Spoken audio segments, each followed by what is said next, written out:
आता सरकार म्हणजे आंदोलनच उभा करणार आहे आणखीन एक. आम्ही काय मागतो? आरक्षण.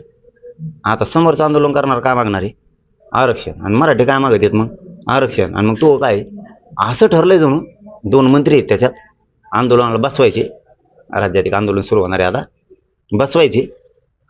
2 मंत्री पाठपुरावा करणार. आणि बघा आंदोलनाच्या आधीच काय असू शकतं. आंदोलनाच्या आधीच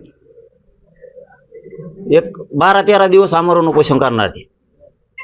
आमरण म्हणतो आम्ही, पाणी पिणार नाही, जेवणार नाही, जागा सोडणार नाही. 12-13 ते 14 दिवस करणार. काय मराठा आरक्षणासाठी तेनेच मला सांगितलं म्हणून मला नाव सांगता येणार तुम्हाला. मग असं असतं मग मला नाही निघत दम. मग मराठा आरक्षणासाठी हा म्हणा तर मराठा आरक्षणासाठी आंदोलन करा. मग तुमच्या मनात ते कायसाठी करतंय मग दुसरंच काय घे नाही. आता बोत नाही सुधारलं काही. मग सरकारने सांगितल्याशिवाय केलंय का? आणि मग हे देवेंद्र फडणवीस साहेबांची साथ आणि ते 2 मंत्री त्यातल्या एका मंत्र्याने सांगितलं मला. मग काचकून नाव सांगत असतो ते जर बदलला तर मग त्याने सांगितलं मला ना असं असं आहे बाबा. माझ्या तिथं 20-22 जण आले ते म्हणले बा पण काही नाही असं. त्याची पाचारली ना मराठ्यात बातमी गेली.